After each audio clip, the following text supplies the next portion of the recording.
mais poderoso. Metalho.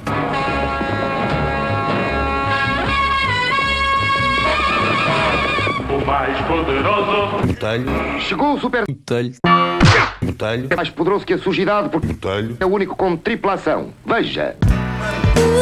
Boas malta, sejam bem-vindos a mais um vídeo. Como eu não quero falhar com vocês, vou-vos deixar aqui vídeo e para mim o vídeo que faz mais sentido trazer-vos esta semana porque é um tema recente. É o meu último combate na One Championship que eu combati este sábado. Vou-vos falar sobre como eu me senti antes do combate e como eu me senti durante o combate e como eu me senti depois do combate. Para vos ser sinceros, vou-vos já dizer que eu ainda não vi o combate, ainda não consegui ver. Não consegui ver não é por falta de tempo, ainda não quis ver o combate, ainda estou a digerir aqui algumas coisas e então não quero ver o combate ainda. Para quem me tem acompanhado no Instagram e pessoalmente, estou numa fase nova da minha vida a nível pessoal e tem sido, agora vou usar aqui no estrangeirismo, a hell of a ride, tem sido uma viagem do caraças, mesmo do caraças. Também tenho feito por isso para que consiga evoluir como pessoa, como ser humano, como atleta. Tenho feito tudo para ir nesse caminho. E isto para vos dizer o quê? Pá, senti-me confiante, tranquilo antes do combate. Acho que deu para perceber isso na entrada. Senti-me bem. E digo-vos mesmo, aqui acredita quem quiser, e não sei quem é que faz esse trabalho aí desse lado, a parte da visualização. Eu via-me mesmo a falar com o Mitch, com o apresentador, no fim do combate. Nunca me passou pela cabeça que fosse perder o combate. Fosse contra o Daniel ou contra o Aslanbek Zikriv. Durante o combate não foi a minha melhor prestação. Eu ainda não vi o combate, atenção. Não foi a minha melhor prestação, eu tenho noção disso. Mas acho que merecia ter ganho. Acho mesmo. E acho que o que decidiu foi aquele flash knockdown. Decidia a vitória para mim. Mas não foi isso que os árbitros viram. O meu adversário estava sempre a vir para a frente. É verdade. Ele estava sempre a vir para a frente. Mas vi só para a frente sem acertar golpes. Também não é nada. Porque ele dava aquelas piruetas e não sei o quê. E no clinch aquilo que ele fazia não era nada. Eu ainda não vi o combate. Mas isto é a minha perspectiva. As joelhadas que eu dei no clinch foram sempre muito mais fortes do que as dele. A mão direita do gajo em direto ia forte, verdade. O gajo mandou-me um rotativo cotovelo que eu senti. E ainda estou à rasca do nariz. Na altura até pensei, cabrão, partiste-me o nariz, fodeste-me o nariz, eu já está a sangrar. Senti mesmo assim o cotovelo a bater aqui do lado. E eu, filho da puta. Mas de resto, nada. Estou impecável. Estou mesmo, tirando o nariz que me dei do rotativo cotovelo. Estou mesmo impecável. Aquilo que ele fazia, que aquilo era tipo aquelas projeções de judo. Aquilo, não é nada. E só vi para a frente, não ganha combates. Porque isto foi uma das coisas que me deixou mais frustrado ou mais chateado a seguir ao combate. É que disseram, ele foi mais para a frente. Foda-se, ele foi mais para a frente. Até no meu combate contra o japonês, que eu fui mais para a frente também. Eu também perdi por split decision. Claro que é o que eu vos digo, não foi a minha melhor performance, não foi. E eu tenho completa consciência disso. Se calhar devia ter andado mais para a frente, devia ter metido mais as pernas, devia ter feito mais coisas, devia. Mas mesmo assim, eu acho que merecia ter ganho. Agora vou-vos dizer como é que eu me senti depois do combate. Senti-me injustiçado. Para vocês perceberem, eu estou aqui a gravar este pedaço aqui e entre gravar o vídeo, editar o vídeo, fazer thumbnail, meter o vídeo no Instagram, cortar o vídeo para o Instagram, fazer thumbnail para o Instagram, mais ou menos 3 horas do meu dia para fazer isto, para vocês verem aqui 10 minutos, vocês que são meia dúzia de pessoas. E eu só faço, e vou-vos voltar a dizer, dá-me prazer fazer conteúdo, dá-me mesmo prazer, mas eu só o faço para melhorar a minha vida enquanto atleta. Ontem estava a pensar, a minha vida é como se fosse um funil. E tudo o que eu vou deitando para aqui é para ser atleta, para ser um melhor atleta, para facilitar a minha vida enquanto atleta. É o que eu quero. Eu quero ser atleta. Eu adorava só treinar, não dar PTs e viver de patrocínios. Adorava, ainda não é possível. Um dia há de ser. por todo o trabalho que eu faço. E o que eu senti a seguir ao combate é que tipo, foda-se, mereci ganhar, tiraram-me outra vez a vitória por split decision e pá, todo o esforço diário, neste caso que eu soube do combate 2 meses antes e estava-me a preparar, todo o esforço diário, levantar-me às 5 da manhã, dar treino, ir treinar, dar treino, dormir no carro, tudo isso é tipo, foi em vão. E depois ainda há pessoas a dizer, deixa estar, tipo, também fazeres pressão ou deixares fazer pressão não influencia nada, ou tens que andar para a frente. Isto é tudo muito bonito, mas só para vocês perceberem, eu se ganhasse o meu cachê aumentava, eu se ganhasse ia entrar no ranking do meu peso e muito possivelmente ia ficar com o lugar do meu adversário que é segundo lugar, se calhar o meu próximo combate seria para a disputa do título e isso tudo influencia. Nem que seja eu estar no ranking para apresentar uma marca, estou aqui em segundo lugar, tipo, e se calhar a marca já me vai patrocinar, já me vai dar dinheiro, já... Tudo isso. Pá, e é frustrante. E pensem mesmo, aqui genuinamente, pensem mesmo em desistir. Mas hoje eu lembro do tópico, do Alguinian tópico, o lutador americano que vive na Tailândia, a dizer que eu lembro do gajo dizer, tipo, eu falar com ele já tem pai 36, e ele dizia-me assim, foda-se, isto não é em inglês, não é? O gajo dizia-me tipo, foda-se, tu sabes como é que é o feeling de combater e a adrenalina. Ele diz que já está cansado de treinar, mas que pá,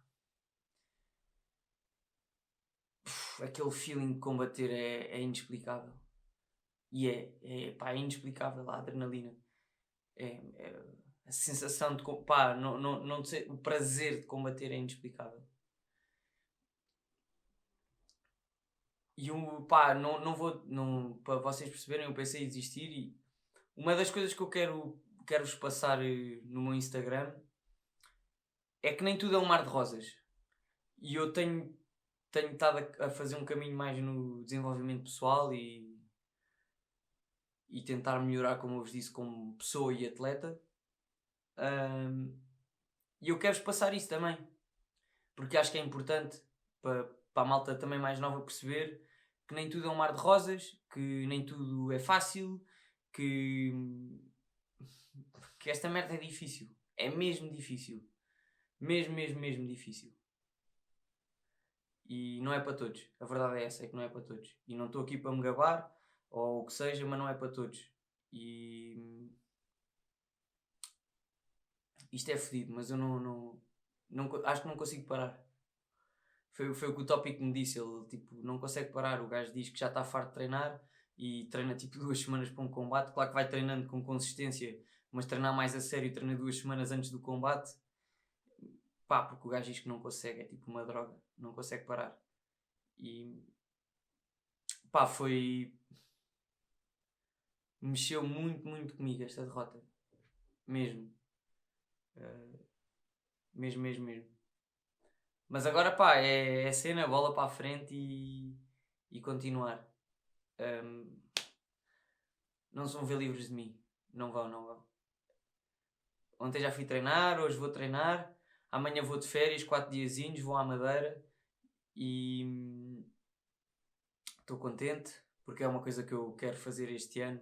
E quero continuar a fazer, é viajar e aproveitar um bocadinho mais a vida. Já que me mato todos os dias, tenho que aproveitar um bocadinho mais a vida. E é isso, basicamente é isso. Espero que gostem do combate. Eu não vi o combate ainda, como eu vos disse. Espero que gostem do combate. E deixem o vosso like, comentem, partilhem. As cenas não vos custa e é mesmo uma maneira de me ajudar. Porque isto é tudo muito bonito. Podes ser o melhor atleta do mundo, se não tiver visibilidade, as marcas não querem trabalhar contigo. Porque uma mão lava a outra e o que as marcas querem é vender. E se tu não conseguires vender o produto deles, ou não conseguires mostrar o produto deles à audiência que eles querem, ao número de pessoas que eles querem, tipo, és muito bom, mas tens que dar PTs às 6h45 da manhã, treinar e depois ir dar PTs e dormir no carro, que é para poupar dinheiro, que é para não andares de um lado para o outro. Por isso, partilhem o vídeo, comentem se faz favor. Quem ainda não subscreveu, que subscreva, que vejam os meus vídeos passados. Uma coisa que eu quero muito com o YouTube é que me dê alguma rentabilidade. E para vocês perceberem, eu tenho que ter 4.000 horas vistas, eu ainda só tenho 1.000. Faltam 3.000 horas. Pá, uma ajudinha aí do vosso lado, está bem? Fiquem com o combate e até à próxima semana. A próxima semana vai ser um vídeo mesmo a youtuber. Por isso, tchau malta, muito obrigado pelo vosso apoio. Pá, as vossas mensagens, mesmo, do coração, tipo, foram... Eu nunca recebi tantas mensagens de apoio. Nunca. Nunca mesmo, nunca. E vale o que vale as mensagens no Instagram. Hoje somos herói, amanhã somos besta. Mas... pá, obrigado mesmo. Obrigado, está bem? Um grande abraço, beijinhos a todos e a todas e quem está aí desse lado, está bem? Tchau. In the building here tonight, a packed house. And up next, Muay Thai catchweight, Aslanbek Zikri, ranked number 2, against Rui Botelho of Portugal. Tail of the tape between these two, 27 years of age is Zikri, Botelho is 28. Botelho 2 inches taller, weight is identical, reach is identical as well. Muay Thai here in one championship, three-minute rounds, 10-point must system. 3 knockdowns and a round is a TKO. No throws or grappling. Fighting out of Portugal, Rui Botelho.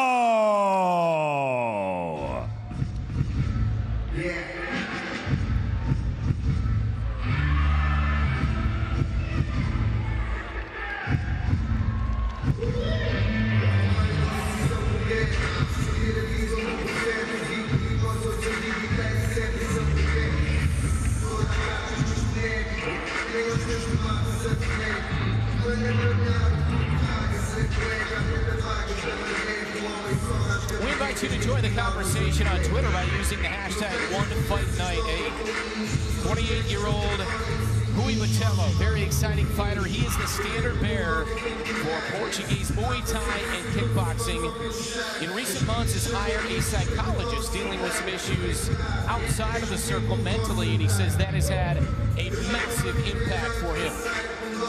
Yeah, I'm interested to see how the sports psychologist has really developed the game of Rui Botelho, because Rui Botelho has been in there with some of the very best super leg, umpire, all at flyweight. So now to see him back down at his natural weight, a straw weight, he is a problem at this division, but he is going up against the very talented Zikri. What does he need to do to get it done, Rich? Yeah, I'd like to see him keep his footwork small. That's where he does his best work. And Zikri is a great counterpuncher with really excellent timing. So if Botelho decides to enter that pocket and make those big movements to try to close the distance, Zikri will catch him. Once he gets in that pocket, he needs to pull the trigger. He can't just stand there in front of Zikri, because when he does that, he's going to want to work with the head and the body. The reason why is Zikri, when he throws punches, this man throws punches with vengeance. He's looking to knock you out with every single punch. And it's those big punches that leave him open.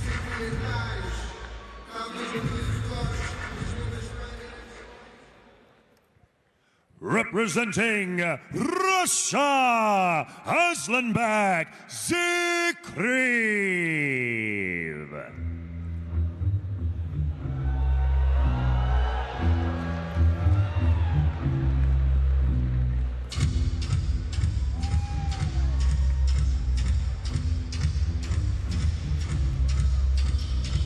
26-year-old Russian, 11-3 record for Zikri in Muay Thai and kickboxing, 2 knockouts.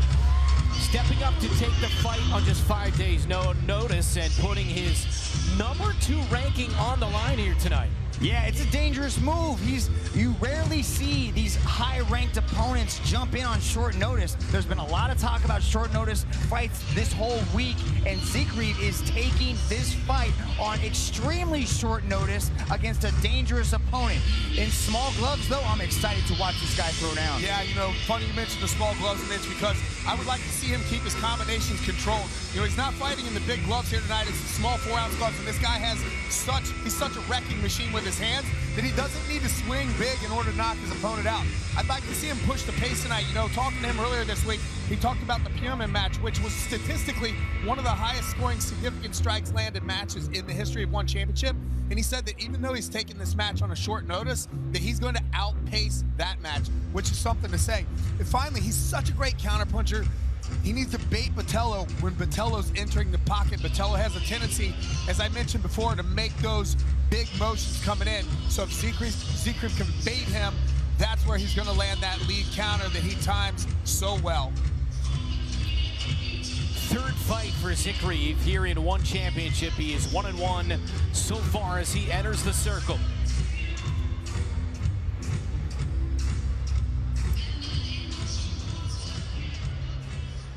With the introductions, here's Tom Lau.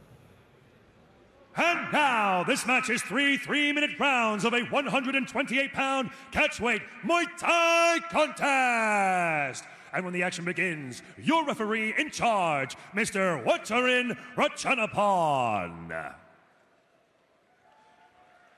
Introducing first, out of the blue corner, training out of Dynamite Team, representing Portugal, Vou Botelho.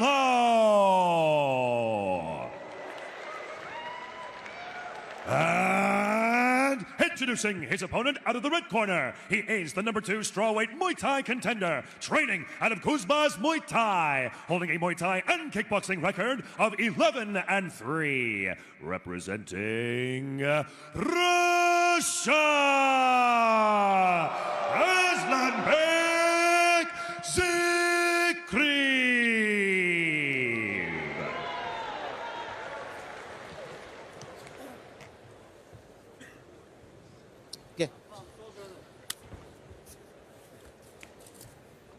Not foul, no? Not kick off the. Okay.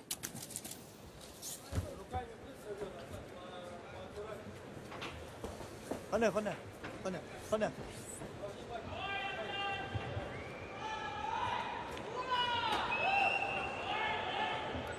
Getting set for the second bout of the night here. John, Tom, ready, chop. Zikreev of Russia, Botelho of Portugal. Botelho in the blue gloves, Zikreev in the red gloves. 3 3-minute rounds in Muay Thai, and a catchweight bout here tonight. Nice kick from Zikreev as well, trying the spinning back fist. Yeah, it wasn't the right that actually landed there. Just lost his balance when Zikreev came in, and they clashed and took his balance away from him. Yeah, watch those spinning attacks from Zikreev. He has a beautiful spinning back fist that comes from all sorts of different off-tempo shots. He's very elusive with that. Botelho needs to go forward and establish dominance. He does not want to get pushed onto the back foot by this unorthodox footwork that comes from Zikreev. Zikreev coming off the loss to Zhang Pemian, but it was nip and tuck. Really could have gone either way. Gonna bounce back here against Botelho, who has had a run of fights where he has lost some close ones, but kind of a rubber meets the road type situation here for Botelho tonight. It'd be a massive upset for him. Yeah, on the Pemian match, I think he outstruck Pemian by like 3 strikes the whole match, but they had awarded Pemian the match because he had landed more of the heavier strikes. Botelho trying to create some angles with some of these shots, mixing it up to the body. He does his best work when he's going forward, throwing hands, though. He doesn't want to get pushed onto that back foot by this oncoming force that is Zikreev. Beautiful head movement coming from Zikreev as he leans back out of the way, ties up Botelho and throws the knees. You know, this is interesting. This is the first time we've seen Zikreev in the organization. He's fought 2 kickboxing matches up to this point. I was talking to him earlier this week, and his camp said they were actually more comfortable fighting here because his background is in tie. So they were excited about the fact that they could clinch, and you can see him executing here. He looks strong in the clinch. Yeah, he's throwing Butello around with these body lock combination. Again, there's that spinning back fist that he likes so much as he tries to double up as well with a spinning back fist. Butello's got to go forward and earn some respect, because it looks like Zikriev's going to dump him again. Oh, try to, and he does. I don't know if that was a dump or a takedown. I think it was pretty much, he likes the takedowns, right? Like, oh, nice jab landed by Butello, but he's got to get out of that pocket. He's coming forward with the straight shots, but then he's right there to get tied up and thrown to the ground. Look at Zikriev's right eye there. That's a jab that just landed, and there was a little mouse above the eye, but now that that right jab landed, he just landed a nice overhand left there as Zikriev was entering and Butello stepped back. It looks like he's targeting that eye now, and that eye is going to end up closing up. Nice back step off of that. Spinning attacks have been effective so far from Zikriev in this first round. It's a lot of forward motion coming from Zikriev. He's usually a little bit better at creating angles, right? Not just rushing forward and going head on into his opponents. Like against Zhang Peimien, what he did well was moving left and right as well. We are in the United States for the first time ever in one championship, Friday, May 5th, 8 p.m. Eastern, Denver, Colorado. Johnson versus Marias 3, the trilogy fight for the one flyweight world championship. Yeah, you're right about that, Mitch. With his forward movement coming forward, he's typically way Don't more spin around just calculated. because.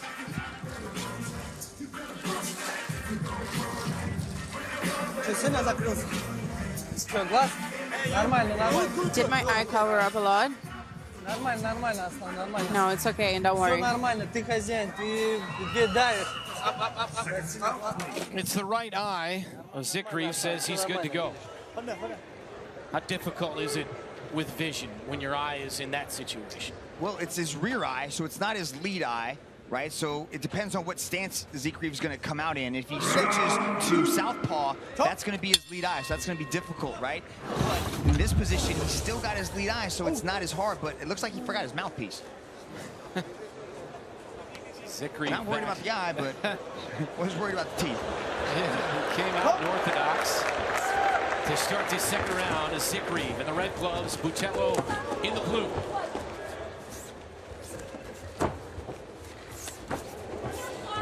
Zikriev is doing a lot of walking in his stance. Like he just walked, he's in the pocket there and he switched stances while he's in the pocket. It's really dangerous to do. Zikriev firing a left and then a heavy right. And into the clinch here. But he's forcing Butello to counter strike, and Butello's, not typically known for his counter striking, so you can see he's not being aggressive. So this forward pressure that's coming from Zikriev is kind of throwing Butello off as Butello tries to switch stances and throw a left straight. Zikriev with a right hook to the body, taking that time of the body of Butello. Butello comes with a couple of rights. Inside of 2 minutes in the second. I'll tell you what, every time the referee breaks him up, Zikriev is just like a shotgun out of the gate, ready to just fire back. Watch, immediately moving forward. I like the way he's mixing up those spinning attacks. You agree, Mitch, or not? He did that very well against Zhang Peimien. His spinning back fist landed very well, but it's this like Russian kickboxing style. I've seen it from I've seen a lot from the Lumpini guys. They march forward, they switch stances, and it's very hard to get a beat on them because they're always changing things up. He's being a lot more aggressive in this one. Really likes to initiate that clinch. Looking for those body locks and those dumps, almost like a Sanda style. Yeah, the referee is earning his paycheck in this match tonight. Very active. A minute to go in the second. But I wouldn't mind seeing him throw inside those clinches or break off and then look to elbow. He's got to be a little bit more active inside there, right? Because he gets there, and then they just kind of wait with a little bit of round knees, and then they break up. So he's just eating valuable seconds off the clock, especially for Butello, who might be behind a little bit in this match so far. Zikriev has been the aggressor. Nice right from Butello, though. A leg kick from Butello. A right-left combo from Rui Butello. 30 seconds around two. Push kick, Zikriev stepping into that one. So Butello here he's kind of in the pocket, just waiting, not pulling the trigger. That allows Zikriev to step in with that spinning back fist.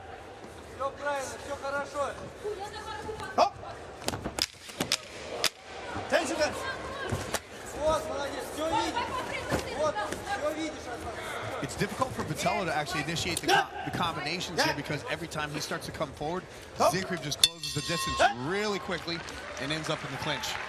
So Zikrev again above that right eye, the eye closing a little bit. It was a headbutt early on in this fight, Mitch. Yeah, it was happening in the first round. Botello came forward and then just brought his head up. No malicious intent, just caught the side of the head of Zikrev and popped that eye up. Ele não quer. Ele não quer ir, portanto, quando tu entras para o corpo a corpo, tens que meter logo o joelho. He doesn't want to come forward. So when he comes forward, he wants to go.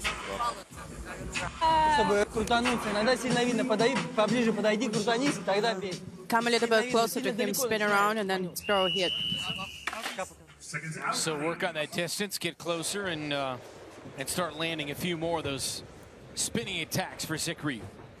Yeah, Botello is in a very important position right now. He either needs a knockdown or a knockout. He might be 2 rounds down in this Muay Thai clash with Zikrev, but Zikrev's pace is not going to let up, so he's going to have to do something to establish dominance and really start working off those hands, because Botello has beautiful hands, but you see how Zikrev crowds him? Right there, that's when Botello has it, but Zikrev's immediately gone out of the way once Botello starts firing. Yeah, he does a good job right there. You can see Botello was trying to time the counter as he's coming in, and right there, slip, Zikrev gets his head off the line, and that's what he's done really well this entire match. That was a good right hand landed by Zikrev as he looks to spin again.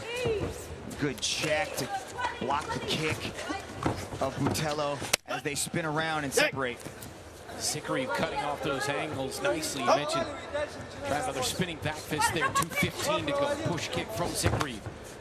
But it came off of the stance switches, right? Like he's marching forward, like lifting up the legs. You don't know when that push kick's gonna come, and then on the third attempt, boom, that's when you get hit with it. Doubled up on the right, Zikrev, and then came on the left there. 2 to go. He's showing everything here. In the third round, Zikrev again damage to that right eye, but certainly leading in the fight over Botello.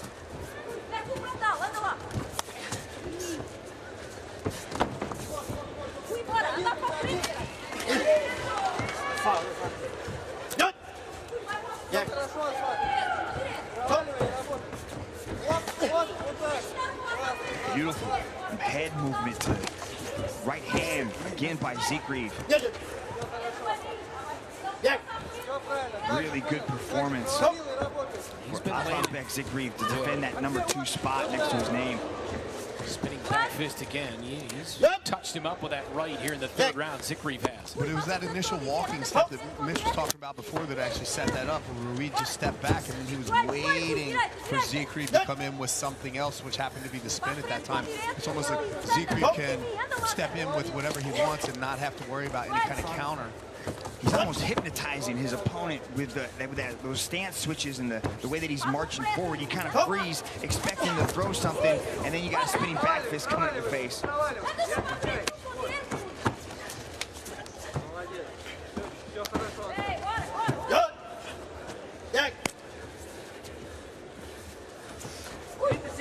of clinching coming from both these individuals. Nice push kick to send Botello crashing backwards. He needed that one. Wow. Again with the left hand. Botello with his most significant punch of the evening, as Zikrev does not want to let him go as he waits for the second clapper. Inside of 10 seconds. You have to wonder there if Zikrev really was wobbled, and he said that was just a smart, intelligent play. Like, I'm going to hold on to him and cruise this out so that I don't have to worry about my faculties not all being there at the moment. Rich, how was that not a knockdown for Botello? Certainly felt like one. You know, the referee, he's the one that's in there, so to him it looked like maybe Zikrev was stepping back and it was just him off balance. Well, let's take a look at it, the replay. We'll see exactly what it looked like. He was caught like in one of those initial steps, and that's when Botello caught him, and the referee just saw it as more of an off balance rather than a knockdown. So here's Botello waiting to time it. Zikrev came around. Yeah, Boom. I don't think that's a step in off That has balance. to be a knockdown. Well, I mean, I would have scored that a knockdown personally. Wow, that was a clean left hand. Once you slow it down, you see how fast these guys are actually moving. That looked, ooh. Let us know on social media what you guys think about that one right there. Hashtag One Fight Night 8. We feel like this is Zikriev's fight, but certainly if that would have been a knockdown late in the bout, perhaps it changes things, perhaps not. Well, you know, if the first round is a 10-10, we're a little unsure on that. Thought that Zikriev maybe took the second round. If that was scored a 10-8 round from that, then it should be Botello's match. But if it wasn't scored a knockdown, then it's going to be difficult for him to pull off the victory. And again, that's why that's a huge moment in this fight. All right, here's Dom Lau. Ladies and gentlemen, after 3 rounds of battle, we turn now to the judges' scorecards. Judge number 1 calls this contest in favor of Botello. Judge number 2 calls this contest in favor of Zikriev. And judge number 3 scores this contest in favor of your winner by split decision, Aslanbek Zikriev.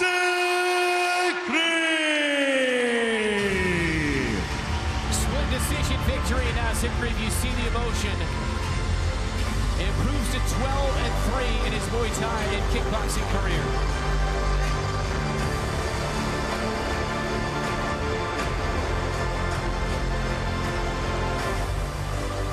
And Botello leaves the circle just looking puzzled. Hats off to Zikriev. He talked about coming in here and running a pace that was similar to the one that him and Kevin had, and he did exactly what he said he was going to do. Yeah, there's Botello throwing that body kick, but then those beautiful right hands came crashing through the guard of Botello. Nice little push kick to send Botello back as Zikriev spun, landed a little jab there, but there's again, with the push kicks, that forward pressure, must have been enough in the judge's eyes to award the decision to Aslanbek, but that right there, that's the question right there of the entire fight. Was that a knockdown? Should have been scored 10-8. One judge saw it the way of Botello as Botello drops 2 split decisions back-to-back here in 1. But again, a valiant effort against an ultra-tough opponent. Again, Aslanbek Zikriev is the #2 ranked Muay Thai competitor, defends that and moves on to his next fight. Either way, I'm looking forward to seeing Zikriev and Botello back inside the circle. All right, so Yamakita got